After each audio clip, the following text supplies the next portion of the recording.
Hello, listeners. Welcome back to part 2 of the Sarah J. Maas conversation. Hopefully you've listened to part 1. If not, be sure and check it out. Otherwise, let's jump right in. I do want to say, though, that she is very good about writing secondary characters that I like. Yeah. Even. Yeah, I think she does an incredible job of writing well-rounded characters, regardless of how little they're in the books. Yeah. Like Crescent City, it's Rune for sure.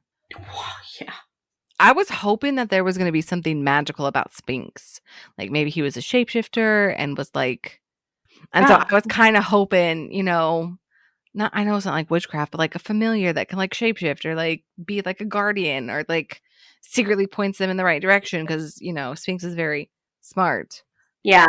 But yeah, I really, who I really liked from Crescent City? Isaiah. I want Isaiah's story. Yeah, I did like Isaiah. Yeah. Like I want him and the dragon to get together. That is so out of left field. I want to know how we still have, what's her name? Victoria? How, like, you've got Isaiah, and I can't remember the, Naomi, I think? Yeah, Naomi. Yeah.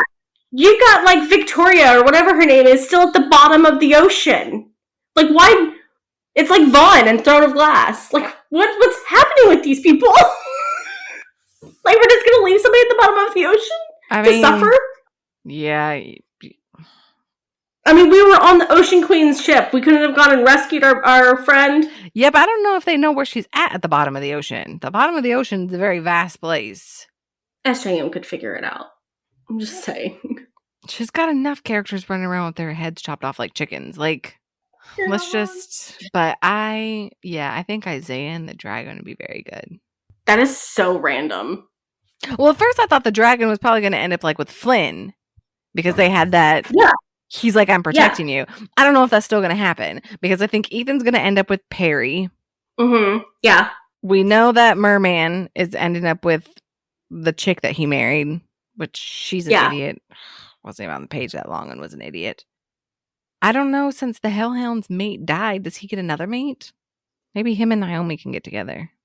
Maybe Naomi's mate died in the battle, and now, you have two mateless people coming together to become mate. Baxian's story broke my heart.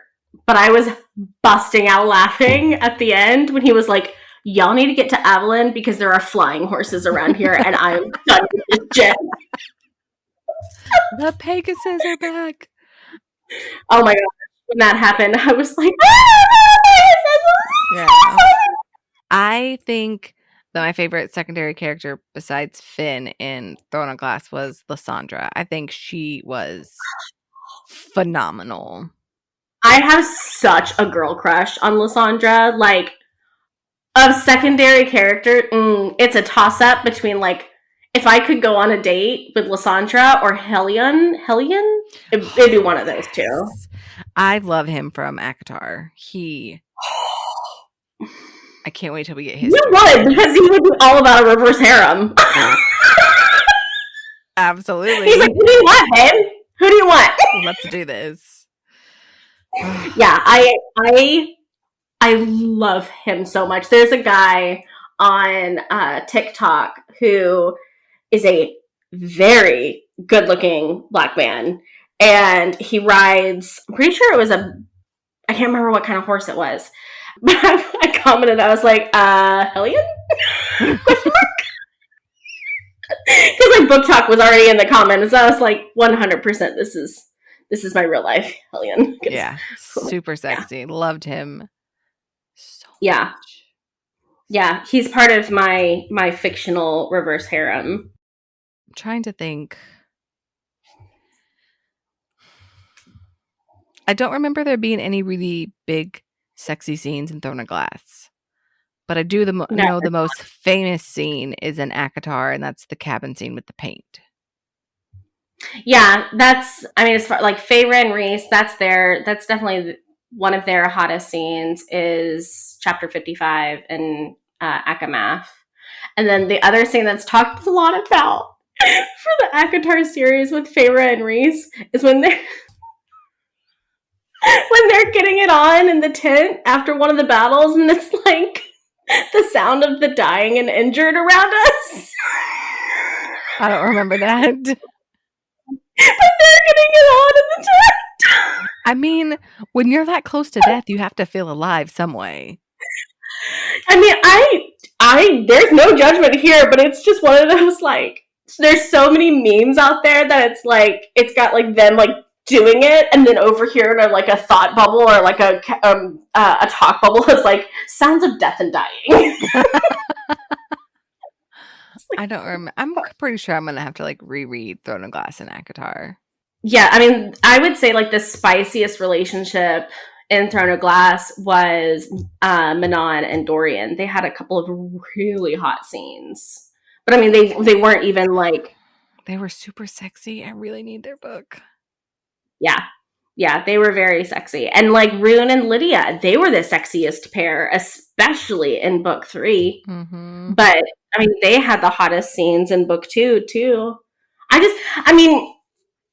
I enjoyed Crescent City when I read them, but Bryce and Hunt just, I don't know, the relationship just fell flat for me overall. 100%. I agree. Where, like, Feyre and Rhys, they have such an incredible relationship. And the same thing with Nesta and Cassian. Like, you get, it's well-rounded, I think, is what I love so much about it. Like, they have fantastic chemistry, but they also communicate and they help heal each other. And they're both vulnerable with each other. Like, Rhysand is incredibly vulnerable, incredibly emotional with Feyre. And Cassian's the exact same way with Nesta. Even he was more emotional than she was because she had built her walls like so thick. And I think that's part of the reason why I love and appreciate the ACOTAR character so much, is especially for like in thinking about SJM's characters, like the men are so well written. Like there's no toxic masculinity. Mm-hmm. Like they're both so open about like their emotions and like who they are as humans and their trauma with their mates. Like you don't see that. And I mean, really, there's only one other character I can think of when I'm thinking about like romantasy that has that same level of like vulnerability and emotion. What couple? You haven't read the series yet. Oh. So I'm not saying.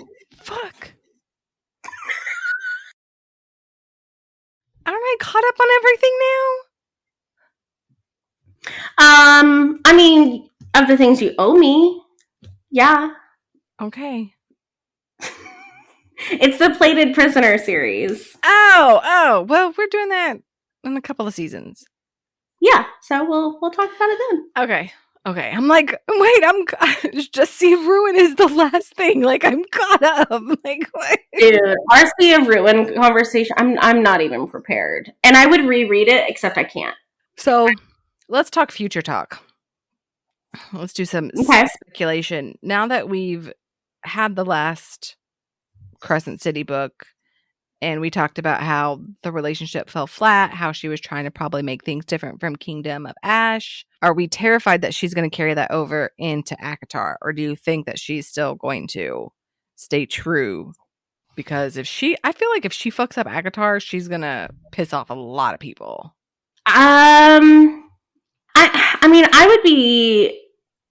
I would be surprised if Sarah went the way of Crescent City with ACOTAR, because that's just not how she's written that series. At no point do you have like 5 different storylines going on.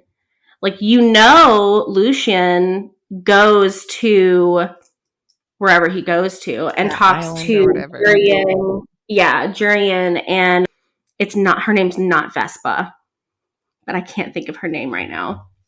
The Firebird lady. Anyway, like, he goes, but you don't, like, you're not on that journey with him. Whereas Throne of Glass and Crescent City, throughout the series, you have multiple storylines. except I think maybe not in Crescent City 1. But in Crescent City 2, she's already introducing the multiple storylines. And she hasn't done that at all in ACOTAR. So I would hope that she doesn't switch it on the 6th book. I just don't see that making sense. But what I'm wondering about the next book, because the next book she's confirmed is ACOTAR, is if I feel like House of Flame and Shadow set us up for another Nesta book, but I'm wondering how she's going to navigate that with Elaine and Lucian still not like having any type of solution. Any type of connection, or maybe she'll do Shadow Boys next. I mean, it would be interesting for her to do, because I mean, you see Azriel so much in Flame and Shadow 2. It'd be interesting for her to do like an Azriel book that Nesta plays a significant role in, and have Elaine end up with Azriel instead of her mate. No. Shadow Boy belongs with Gwen. I completely agree. I was an Ezreal or Elreal shipper until I read, I think it was Silver Flames bonus chapter with Azriel and Gwen. And then I was like, no, he needs to end up with Gwen. I'm sorry, but if Nesta can accept her mate, then her little sister can accept her mate too. I don't disagree. But I feel like Lucian isn't doing anything to help that along either. Yeah, but see, because he was told to stay away from her by everybody. Everybody told him to give her space, to leave her alone. So it's one of those arguments where you can't have it one way, to where he respects the wishes or he disregards the wishes, because either way he doesn't win. And I think he understands that, and that's why. Yeah, but like, you can, I don't know. I struggle with that whole situation so much because it felt so unnecessary. Yeah, I agree. Like, they put tension there when there didn't need to be tension. There didn't need to be tension. I think that's what bothers me. And Lucian is just the best. Yes. Like, he's just the best. I think it was... sorry. No, it's okay. No, you go. I think what bothers me is Azriel has this connection with Elaine that allows her to slowly kind of accept the Fae life and like connect with the Wraiths and do the things that she enjoys. But it was Azriel that helped get her there instead of Lucian. And it creates these like muddied feelings, at least for Azriel. And I feel like all of that is just not needed when, I don't know, maybe the characters weren't sure who they were going to end up with when Sarah was writing it. Yeah. It's an unnecessary love triangle. But it's not even a love triangle, it's like a love square. Gwen's not really aware that she's there yet. That's true.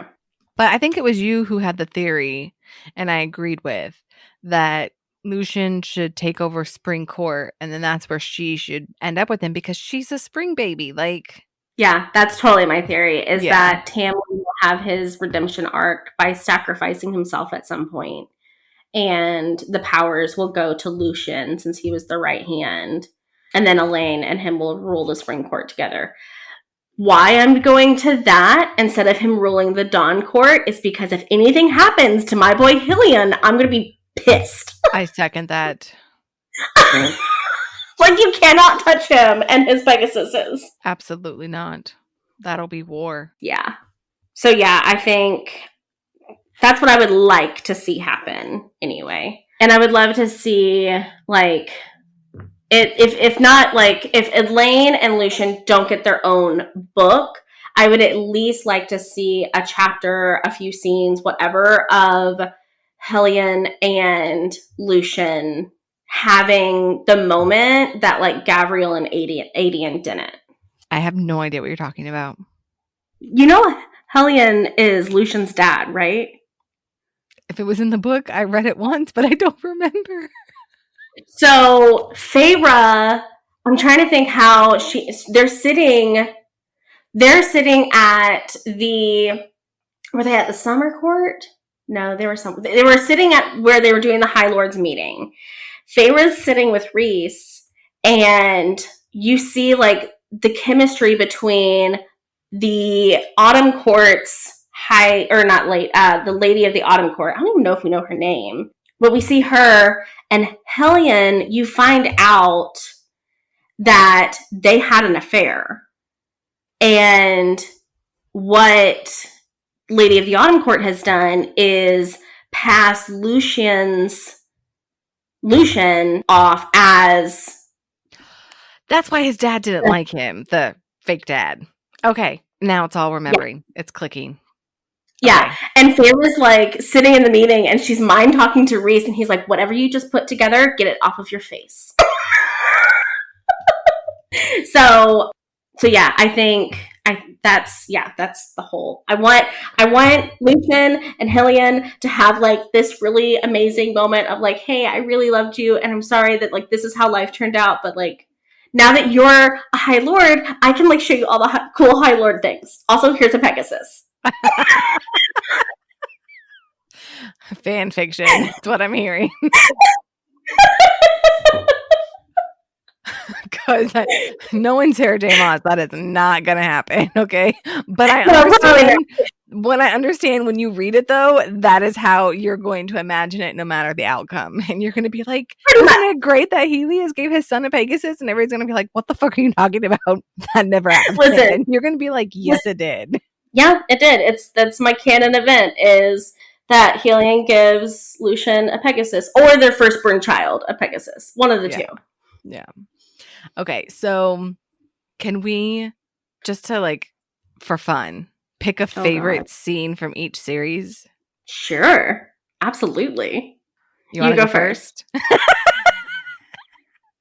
Okay, so in Throne of Glass, my favorite scene, which I talk about all the time, is where everybody comes together and she's like, I told you I was writing letters. Yeah. The best mic drop ever. And nobody would have guessed that that's my favorite scene, but that was my favorite scene. Like, and that was yeah. If I could like print that like scene out and like put it like on the wall with my posters, like I would, because it was just great. I need somebody to draw that scene and like hide a mic. Like I need her to be like doing a mic drop, like fucking phenomenal. It was great. I loved it. Okay, so for someone who like, I didn't hate the Throne of Glass series, but like it just made me cry too much. But I'm trying to think of my favorite scene, and there's actually a lot of scenes that I really, really loved. But this is going to shock absolutely no one because it's such a light and fluffy moment. But my favorite is when Abraxos is distracted by smelling all the flowers. Like, I love that he's like such a sweet flower-smelling dragon. Yes, I'll give you that. Whatever. That's a good scene. I love him so much. Yeah. No, I think that's a perfect scene. It's perfect for me. Yeah, absolutely. Okay. Did you want to share another one for Throne of Glass? We're going to ACOTAR now. Yeah, my other favorite scene also, I don't know. I would be surprised if anybody else has this as their favorite scene. This is such like a crazy horse girl thing. So one of the things that I loved about the Throne of Glass series, and this is just such a random horse girl thing, is Sarah actually wrote realistic horses. Like the type of horses she's talking about are Arabians. They're very high spirited. They're very fast. Like they're great. Like they're agile athletes. Like they're incredible horses. And it was actually written correctly because she's talking about a mare in the story and she's got like this wild spirit and all these things. Well, a lead takes the mare out to go find Lorcan. And like the mare and a lead just bond in this moment, and she's riding through trying to find Lorcan because he's been mortally wounded. And she ends up finding him, getting him on this horse, and they're racing back to the castle before something happens. I can't remember if it was the flood that or something, but it was so well written from like a crazy horse girl's point of view. And then also just like, you know, leads this itty bitty thing with this crippled ankle who goes and saves this 7-foot guy warrior. And it was beautiful. Oh, I think I remember them now. Yeah. I remember that scene. Yeah. So. Okay. I like that. I feel both of those scenes are you for sure. Yeah. Well, yeah. So for ACOTAR, this is probably going to be really random. I like the guys having a snowball fight. Oh, yeah. Oh, my gosh. Absolutely. I mean, that's a scene that sticks out in my head. Like, yeah. That's just it. You got these, you know, big, high, powerful baddie boys, and then they're acting like, you know, teenagers with the snowball fight. Like, yeah. It's so great. That's mine for ACOTAR. Do you have any idea how hard this is for ACOTAR? Would it help if you did one for each book? Probably. Do one for each book. Okay, so the first book, I like it when she first meets Brisand for the first time. Oh, at Calanmai? Yeah, I like that. Oh. So that's mine. I've been looking for you.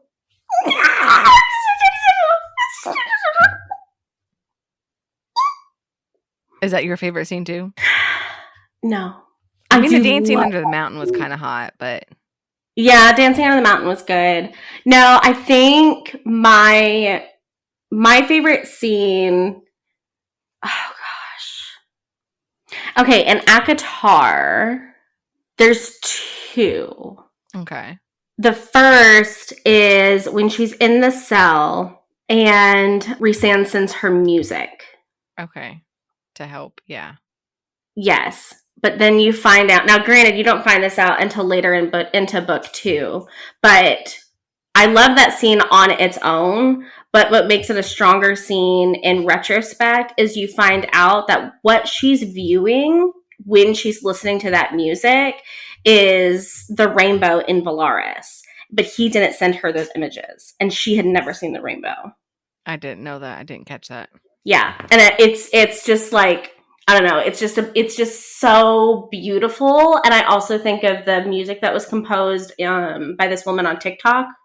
She did such an incredible job of composing music for that scene that it also strengthens the scene. And then the other one that I love in ACOTAR is right when Rhysand winnows to the Night Court. And he gets this like shocked expression on his face, but you have no idea why. That scene stuck with me. Like, I remember thinking about that scene as I was reading ACOMAF and being like, there's something there. Like, what is that meaning? And that was my like cinching the deal that Rhys was her person. Because I think he well, and we find out later that he recognized like that was his mate. But in that moment, it's like solidified for the reader if you're paying attention. Those are really good moments. Okay, so ACOMAF for you. Is that the snowball scene? Is the snowball scene in ACOMAF? It might be, actually. It's either that's where they're at the cabin, right? Mm-hmm. That might be in Wings and Ruin. I can't remember. Okay, well, toggling between these two books, I like the snowball scene, and I like I guess I have to pick another one since we don't know which one it is. Right before they have sex in the cabin, where it talks about the initial, or what the meaning of feeding your mate is. Yeah. There's just something about that. I love mates. Like, he's like, you're going to feed me? And she's like, listen, I don't know what that means, so you're going to have to, like, explain it. Yeah. Okay, ACOMAF, my favorite scene. I love when he sends her into the Weaver's cottage to get her own ring. Like, that's so fucking funny.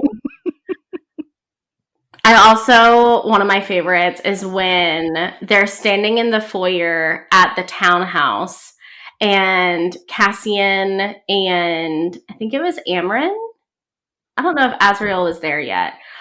Like Cassian pounds on the door and he's like, "Stop being a shithead and let me in." That's not exactly what he says, but Feyre's like, "Why? How are you talking to the High Lord like this?" Like, like it was a really neat, like seeing Rhysand in his element and like having Cassian rib him and like he's a little scared of Amryn and you have Moore's mysteriousness. Like it was just the inner circle is just so special. And then when she saves Rhysand in the cave, like not only did Rhysand give her the space and the ability to hone her skills, but she's able to use those skills to save her mate before she knows he's her mate. And I love the strength in that whole scene. Is that the scene where she makes everybody give him powers to save him, right? That's the same scene. No, that's in Wings and Ruin. No, they're flying somewhere. He gets shot down with the poisoned arrows and captured. He throws her away from him so she can not be captured. And instead of like going and finding safety, she ends up tracking them because she was a huntress. She ends up tracking them through the woods, going into the cave. Okay, I remember now. Yeah. Okay. I remember the running through the forest. Mm-hmm. And she's like, she scented, I think, him going one way, but she's like, but what they didn't consider is my smell. So she ends up actually following her own scent to find him. If I remember that, I could have that muddled, but I'm pretty sure that's how she ends up finding him. Because they try to throw her off his trail. Okay. So, and that's the end of... No, that's not the end of Rhys and Feyre. They have that short, the firelight one. So you've got ACOMAF, and then you got Wings and Ruin. Okay, what's your favorite scene on that? Because we're just going to assume that the snowball scene is in one of these, because I don't even remember that book. Yeah, it's in one of... Can Helion be my favorite scene? Right? Just everything. Yes, absolutely. 100% that's allowed. That's my answer then. My favorite scene in Wings and Ruin would be when their dad shows up with the ships to fight in the battle. Who's dad? Nesta, Feyre, and Elaine's. Like, he shows up at the last minute. Like, so Nesta ends up running into, or not, was it Lucian? Somebody ends up coming to report to like the inner circle as like in a battle update, and they see ships on the horizon, and initially they think it's Hybern, but I'm pretty sure it was Lucian that he's like, no, your dad went to the continent and like rounded up as many people as he can to fight this battle for the three of you. And he has 3 ships and they're named Nesta, Elaine, and Feyre. I'm crying. Okay, so this is a total shock because I thought their dad died in book 1. No, he dies in book 3 on that battle. I think the King of Hybern kills him in front of them. Yeah, I know in front of Nesta. Yeah, the King of Hybern comes up and ends up breaking her dad's neck in front of Nesta, and that's why she can't stand next to fire in her book, because it sounds like his neck breaking all over again. I think I remember that. Okay, Mistie's popular disclaimer this late in the series or this episode.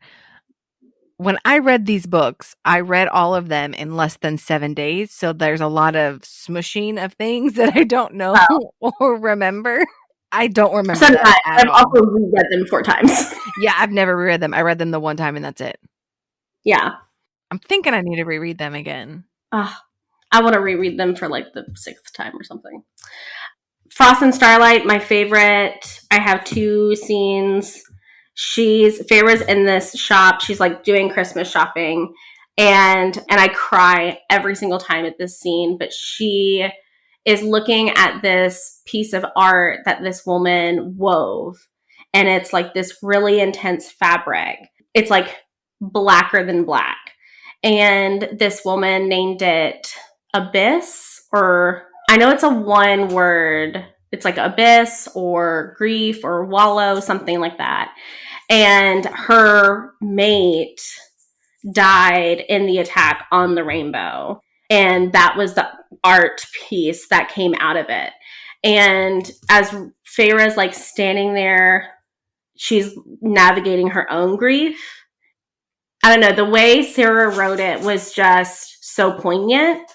And this, like, with the trauma of their dad passing and like all the trauma of that, like it resonated so much with me. And have like that piece in that book, it was just written in a way that spoke to my own grief. So I love that scene. And then my other scene is also a Crazy Horse Girl scene. Morgan raises horses, you find out, and she's like galloping through the fields in her own private estate. And I just, knowing Morgan is a horse girl, like, I already had a girl crush on her. Now she's a horse girl. I basically just want to get married with her and Helion. Yeah. And then, of course, she can be my favorite character because now she's got a stalker, and we know I love the stalkers. So I don't know. That's the scene where she feels like somebody's watching her in the woods, right? Yeah, she's got a stalker. Mm-hmm.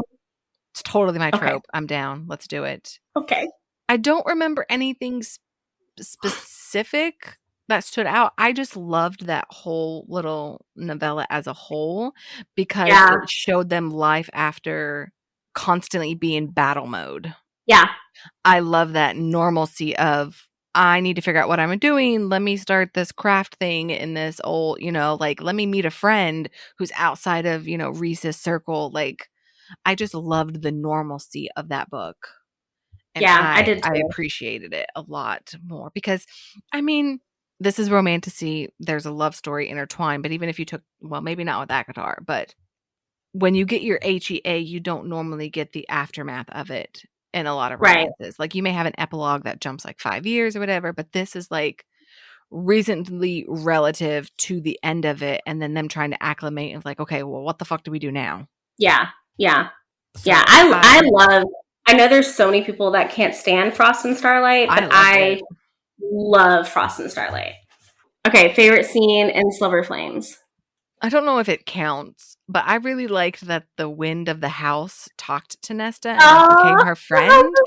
And when it gave her a book, like, that's the only thing, I mean, besides the scene that I fucking hate, which is the stairs, that's the only thing that like really stands out. Yeah. Besides her, there's something at the end with the bed and like saving her sister. I don't know, but just the house giving her a book. I'm just like, yeah, I'll be your friend. Give me all the books. I love that. Give me all the books. But yeah, I liked that scene.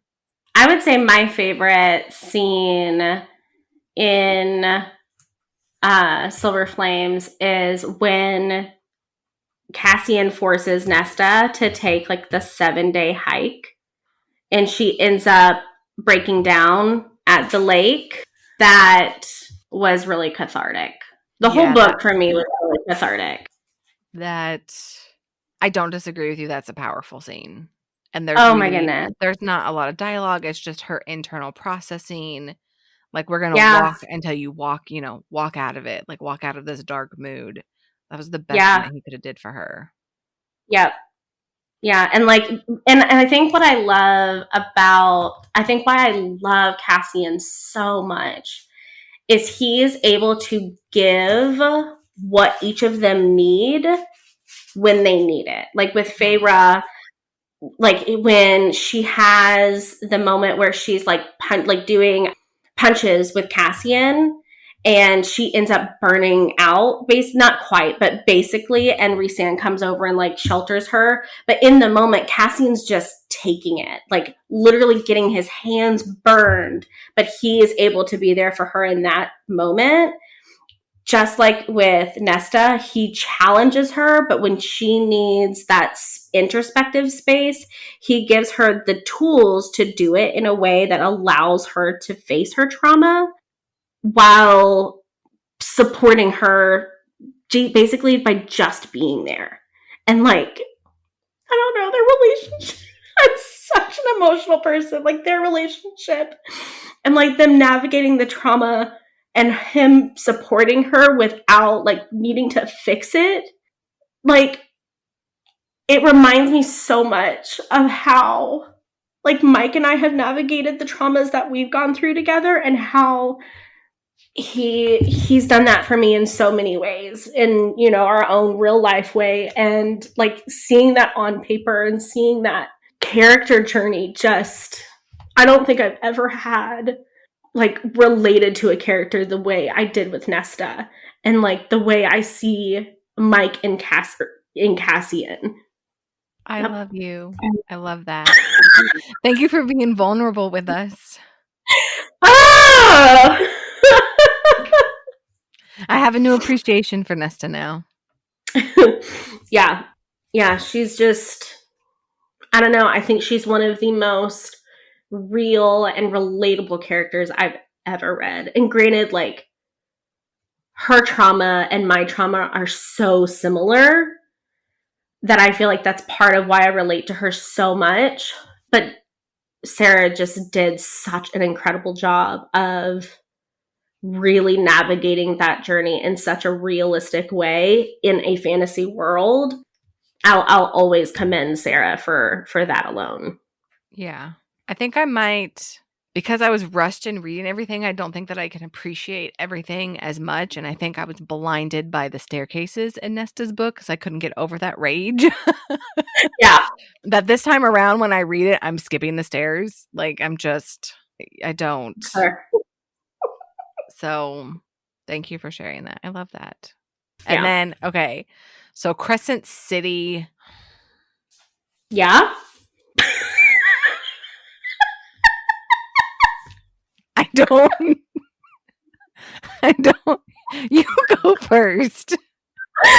Oh my gosh. Okay, so it's easy for me. My favorite scene in book one was when Bryce does the drop. Like, there's the drop with Danica, and then when the Prime sees her on video, and he's like, "There's a wolf in this square," and it's Bryce fighting. Like, those two, and they happen, I think, within probably the same chapter, a couple of chapters of each other. Like, that whole sequence of events, oh my gosh, I was a mess. And I think, again, Sarah, like, and that, I think, I know we're basically out of time, but like, I think that's what bothered me so much with House of Flame and Shadow, is the Bryce that like ran into the square to save the humans, to make a difference, that made the drop, that fought for love. Like, that Bryce wasn't book 3.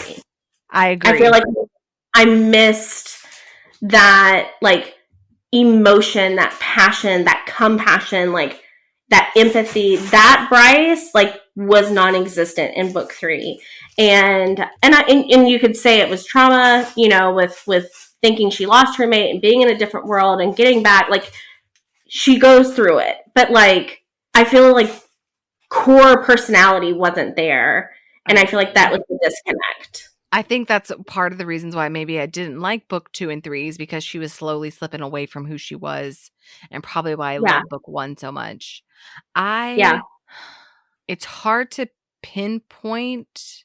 I mean, I know I just like read it on Friday, but it's hard to pinpoint something because I loved it so much. Like, I don't think it's one whole scene, but I loved how she treated Hunt like everybody else.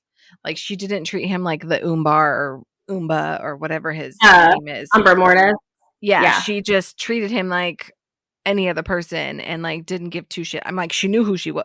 She knew who he was, but I really liked that. And then so one thing that we didn't talk about, this happens, shouldn't be a surprise. I think the whole thing of him being a traitor in book 1, that like one chapter was trash. It was a waste of space. It didn't need to be there. Like, you could have taken that out and still had the same thing of Micah betraying him and like selling him to, you know, the Benadryl chick or whatever her name is. But I loved that even though she was upset, because this is one thing that we kind of talk about where she goes to try and sacrifice herself to set him free, even though she's pissed off at him. Yeah. And then he, in turn, does the same thing for her, but in the room where she doesn't see. I find it interesting that everybody like bowed down to him once the mark was removed, but everyone's like, no, you let him do whatever he needs to do to try and save her and protect her. And then, I don't know. I think the ending, that's what we're talking about. Like the ending is like pretty much. And then Lily. Oh, I love that she called him Artie or Arthie or 80 or whatever. I'm like, oh, yeah. Artie. And like, yeah. And like, oh, no. Okay, scene where everybody stands up for Lily when she sacrifices herself, and Rune is just like, yeah. Yeah. Yeah. I love that. Rune was the best thing that came out of Crescent City, and I didn't even like him in book 1. I loved him in book 1. I loved him from the beginning. Couldn't have cared less. I loved him through the whole thing. No, I couldn't have cared less about him in book 1. Like, I didn't start liking him until, I don't know, probably like the middle of book 2, and then I just fell head over heels in book 3. Yeah. There were 3 things Rune Dannon knew with absolute certainty. You're not going to get that. But no, I don't get it. But well, no, what is it?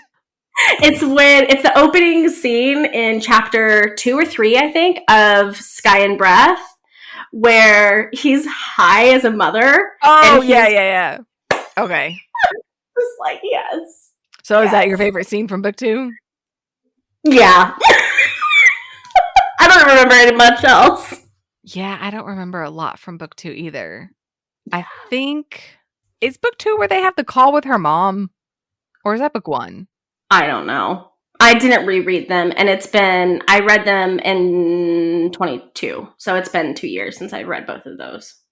I think I enjoyed the part, it was little pieces that led to a scene.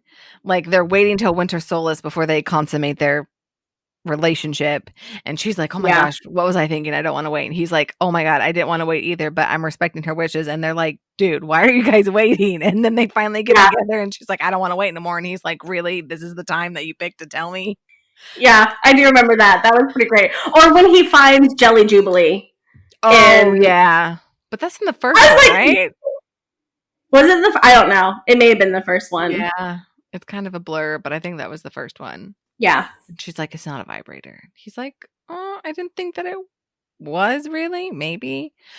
I think one of the times before they get it on, I don't know if it's book 1 or book 2, like somebody's like knocking at the door and they're like, are you fucking kidding me? Like, really? This is the time you picked to come over? I don't know. But that would be my favorite. So all those little things that, lead up to them. Because I can't think of anything else. And then the third one? I mean, honestly, the only scenes that I can really think of in the third, well, Shahar coming to Hunt to help save Bryce. That was like, wait. Say the names again. Shahar coming to help save Bryce.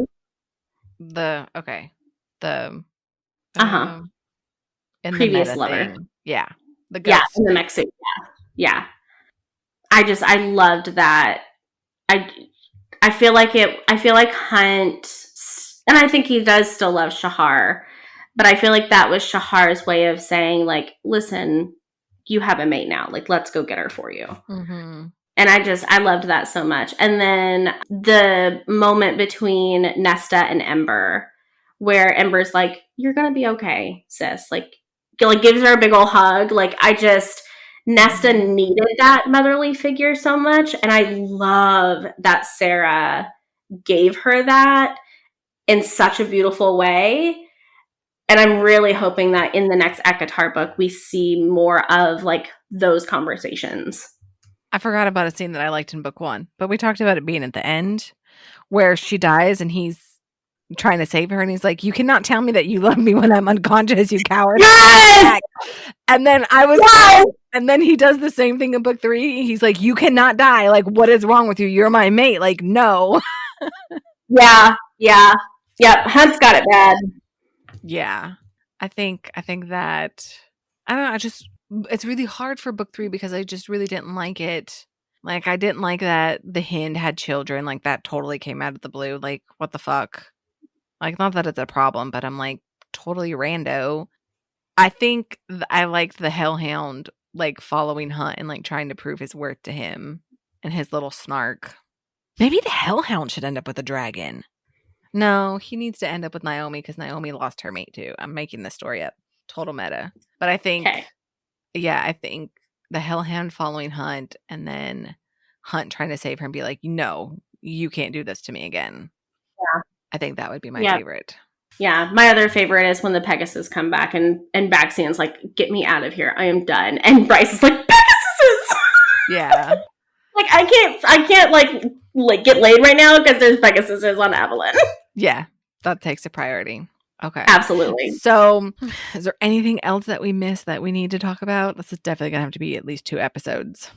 At least 2 episodes. I mean, I could seriously, like, the fact that I got to talk about these books for 2.5 hours, I'm, like, in such a happy place right now. Like, I could talk about ACOTAR for probably 2 more hours and be totally fine. You know, we're probably going to have to do, I mean, because we'll end up talking about them with other episodes, but we might have to do like a, hey, we just reread, here are a few things we forgot to talk about.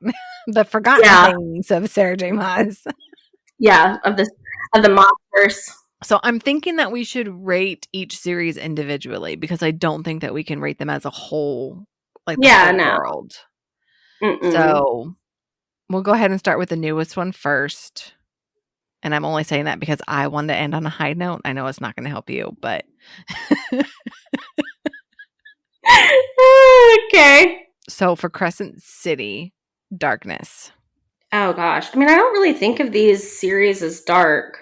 I'm thinking a 3. I mean, she chops off an archangel's head and like sets him on fire and then vacuums him up. Like, if that ain't dark and twisted, I don't that's fair. know what else is. That's fair. We got people being beheaded. And, I mean, I guess like the Umbra Mortis is essentially a contract killer. Yeah, he's an assassin. So at least a 3. I feel like it has to be a 3. The Hand. Darkness for Crescent City. 3. Mm-hmm. Yeah, I would agree with that. Spicy. 1. Yeah, I can go with 1 for sure. There was nothing. Okay. Darkness. We did Darkness. Oh, shit.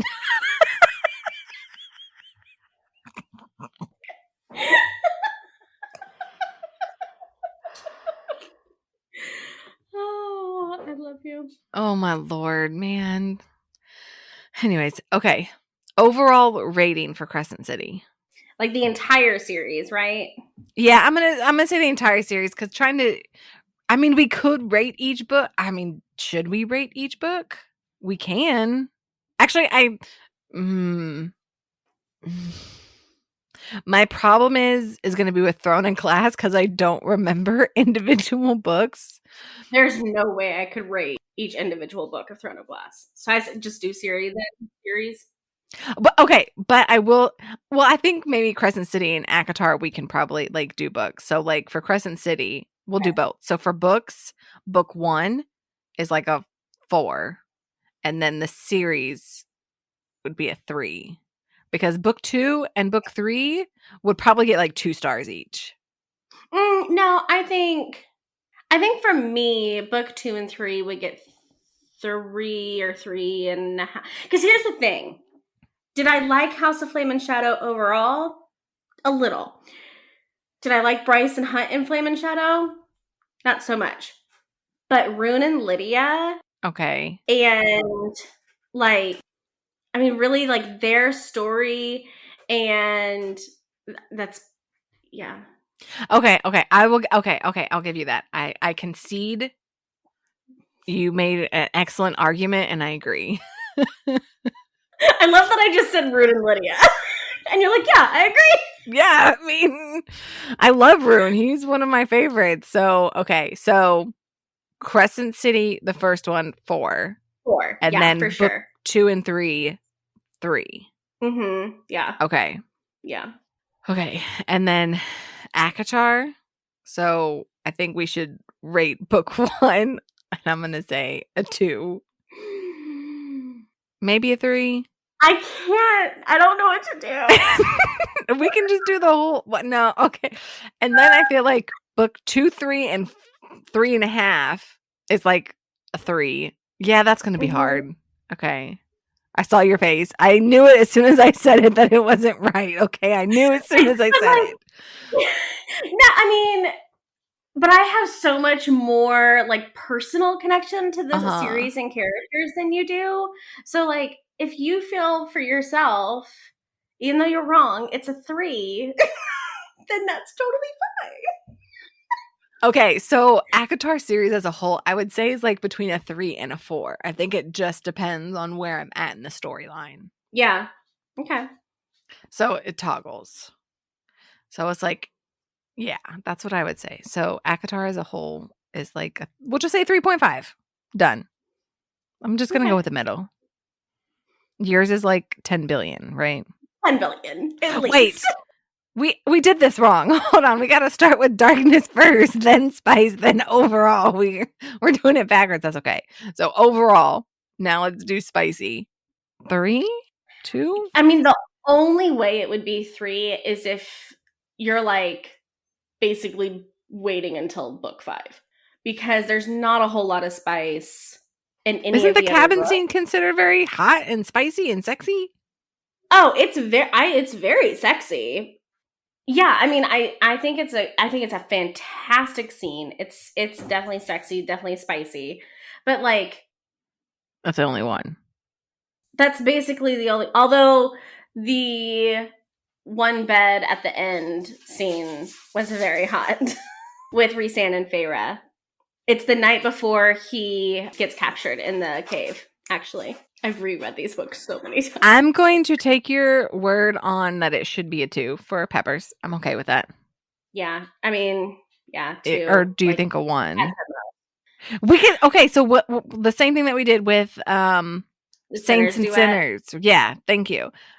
The overall, it's like a 1, but like if you think of the cabin, that's like a 5, and then maybe if Nesta has one, that's a 5 or a 4, like whatever. We can break it up that way too. I would say overall a 1. I would say Silver Flames is like a 3, and I would say ACOMAF is like a 2. I'm gonna concede to you're the subject matter expert. You're the SME in this, so yes. Absolutely. And then the darkness. See, that's so hard. Because Rhys was essentially like SA'd for 50 years. But you don't see it on page. Wait, I'm sorry. Say that again? I said that's so hard because Rhysand was SA'd essentially for like 50 years. With the chick under the mountain? So we learn about it, but it's not on page. Yeah, it's not on page. Okay, yeah, so that's not on page. There is a lot of death and dying. They kill a lot of people. Yeah. So maybe 2 or 3 for darkness? Same thing would happen with not Maeve, Mo, Minerva. I would push for a 3, maybe. I'm trying to think of like each individual book. Like Frost and Starlight, there's like no darkness. And then I was trying to think of like, because obviously there's a lot of death and dying in the first 3. Like, good God, Feyre stabbed 3 people as part of her challenge. Like, ugh. And then there's a lot of death in book 3 because it's the big battle scene. So there's all kinds of things happening. But then 4 and like, I can't remember any significant death or anything in book 5. The only thing I can think of that would be like darkness in book 5 is Nesta, like self-sabotage, alcoholism, trauma, that kind of thing. And then she's kind of sexually assaulted by the thing in the water. I can't remember what it's called. Not a basilisk. I don't know what it's called. Where it like drags her underwater and it's like shoving its like long tongue down her throat. Totally gives me the heebie-jeebies. And so she puts the mask on and like all of the things. Oh, okay. We're talking about Nesta. Okay, yes. I was like, when does it happen to Farrah? I don't remember that at all. Okay, Nesta. No, Oh, okay. Yeah. The water. Yeah. But I mean, really, aside from that scene in Silver Flames, I can't think of any like battle scene or dying scene or anything in it. So I think you could honestly argue that it's only 2 darkness overall. But yeah, I don't remember it feeling, and because some of that stuff happens off page, I would agree with the 2. Okay. I would almost say a 1 because it's off page. What does our darkness scale say? Do we remember? No. We're the worst podcasters ever. We create a scale and we don't even remember the scale. Okay, so darkness, 1 is off page, 2 relationship romance, 3 environment, 4 themes, 5 all things. So yeah, 1 or 2, maybe 1.5 skulls. Can we do that? Are we allowed to? I mean, it's ours. We can do whatever we want. Our podcast. We can do whatever we want. We'll say 1.5. Sure. Yeah. I'm just feeling really like pointy today. Let's do points. All the points. All the points. Yes. Okay. Throne of Glass. Darkness. It's got to be a 4. Yeah. It has to be a 4. Yeah, I agree. Like, it doesn't... No, it's a heavy fucking series, man. Like... That's why I won't reread it. I'm talking about, like, book 1, where she's in the salt mines. Book 3 or 4, wherever she's locked in with the owl person. Like... That's literally Kingdom of Ash. Is that Kingdom of Ash? Mm-hmm. I think she gets captured in book 5, Empire of Storms. I think that's book 5. She gets captured, and then Kingdom of Ash is, I mean, half the fucking book is her being tortured. Like, yeah, it has to be. And I only, because it's so heavy, but I also say that it has to be a higher score, because with the other 2 series, it doesn't end on... When you read a series like this, yeah, you get the feels as you go through, but normally your feelings stay with you on how when you get to the end. Does that make sense? What I'm trying to say? So even though a whole bunch of bad stuff maybe happened, like A Court of Thorn of Roses, that's off page, by the time you get to the end, your feelings or whatever, it's, like it doesn't carry with you through the series, where I feel like with Throne of Glass, with starting, with, being the slave, and like that carries throughout the whole series, and then it happens, she gets captured again towards the end, and so you're like, it was like, whoo, we just did like a loop-de-loop on a roller coaster, like, oh, you thought it was over? No, here we go, we're coming right back. Or like maybe a roundabout. If you start with the Assassin's Blade, you go from losing Sam as tragically as she did, and reading that scene was really, really dark. So we forgot to talk about that because I didn't read the Assassin's Blade. That's because you suck. I don't think it was necessary. I think that is literally the foundation to the entire series. Absolutely not. No, I mean, you can read it without it, but you get a lot more depth within the series from that book. That's how you meet all the people you tell you're sending letters to. I know. You meet everybody. I don't need to meet them. I just need to know that they got the letters. That's it. I like vastly disagree on this topic. Like, technically, it's like, nah, we can disagree. No, like, this is like, no, you're wrong. Yeah. But that's okay. That's okay. So, darkness 4 for Throne of Glass. Yeah. Spicy 1? Not, if you wanted. Like, you could argue that it's 1 because there are scenes, but like, sure, 1. What's our pepper rating? A green pepper is like basically nothing, and a 1 is like there are a couple of scenes. Less than 3 scenes is a 1. I mean, there's absolutely less than 3 scenes in each individual book. I think there might be 3, or I think between 3 and 5 scenes in the entire series. I don't remember them getting it on at all. Oh, it's very like, it's not quite, Elite and Lorcan is fade to black, but the other relations are like skated over.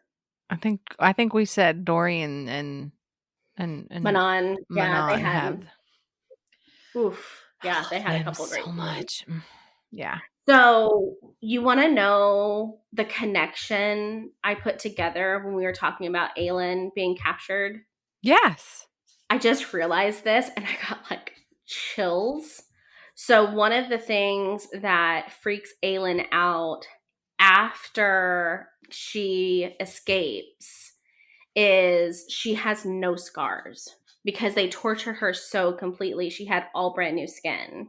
Lydia makes the same observation. Is either Lydia or Bryce makes the same observation about Rune. Because it may have been Bryce actually, because he had all of these tattoos covering up the scars that his dad gave him. And one of them makes the observation of like, none of those scars are there anymore. I don't remember them disappearing. Yeah, and it was for the same reason, because he had lost, like they had to heal all of those wounds. Okay. So it's almost like a fresh start. For him, his dad's dead, it cleanses, he can start fresh without those reminders, but for Aelin, it's a little bit different. Yeah. It's almost like not that she needed those, but those were like reminders to keep the anger and to keep fighting. Yeah. That's a good connection. I didn't make that. Interesting. Yeah. So for spicy, we're doing 1. Yeah. Unless it's Manon and Dorian, then it's like a 3. I wouldn't even give it that spot. I would give it a 2. Really? Okay. Then we'll just stick with the 1. I mean, maybe a 3. I think there's one scene where she's like still shackled, and that. Okay. So overall for Throne of Glass, 4. Yeah, I was gonna say 5. I mean. Oh, okay. I'm saying 5. I love Throne of Glass.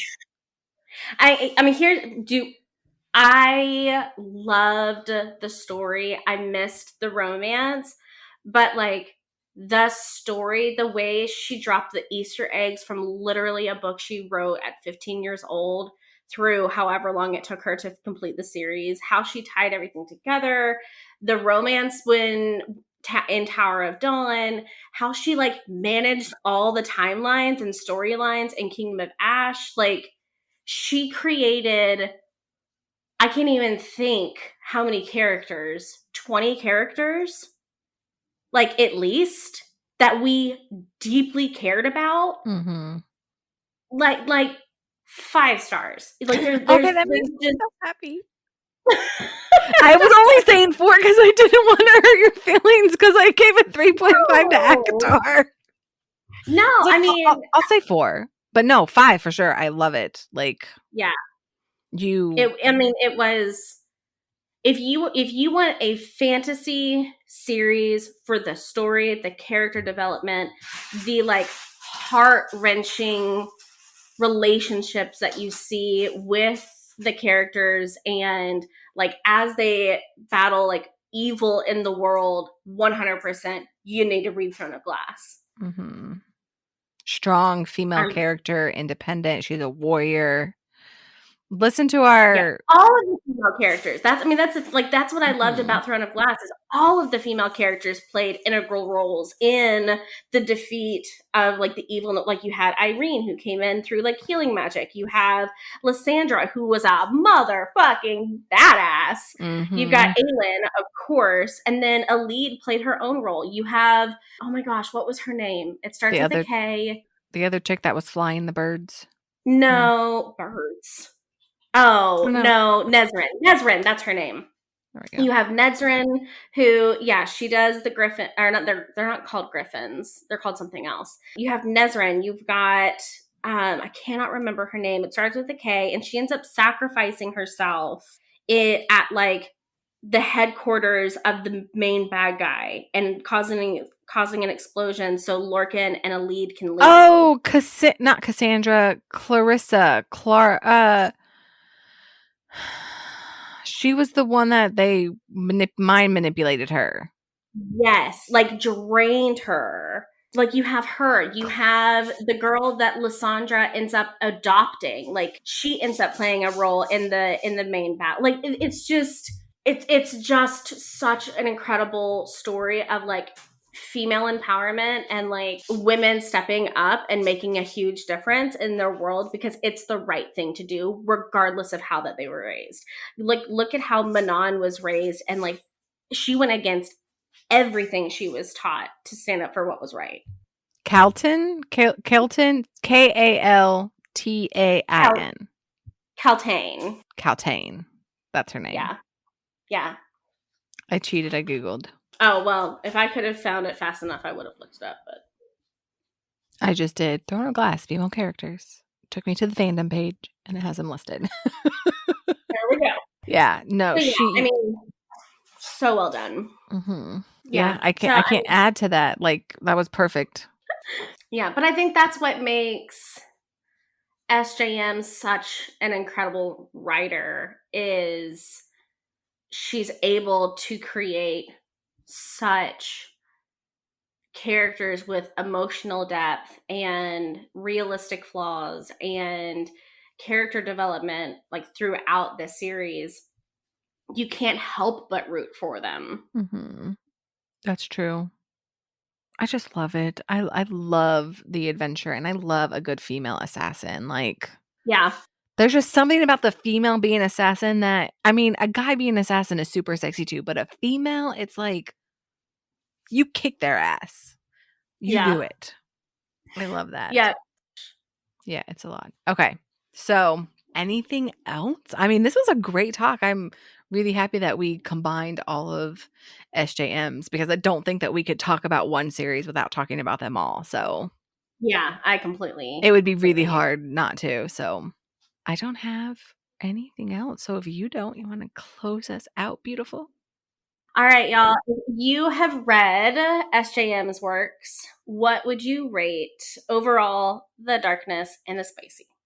We'll see you next time. Thank you for joining us on the journey into the shadows of love, where dark romance stories come to light. We hope you enjoyed this episode of Bones of the Story as much as we did. If you did, don't forget to subscribe and leave a review. Your feedback means the world to us. And to stay updated on all things dark romance, follow us on social media. You can find us on Instagram, TikTok, and YouTube. We'd also love to hear from you. Share your thoughts, ideas, or even your own dark romance stories with us. Drop us a line at bonesofthestory@gmail.com. Remember, our next tantalizing episode is just around the corner, so keep your hearts open and your senses sharp. Until then, embrace the darkness and let the stories continue to stir your deepest desires. This is Misty and Jen, signing off from Bones of the Story.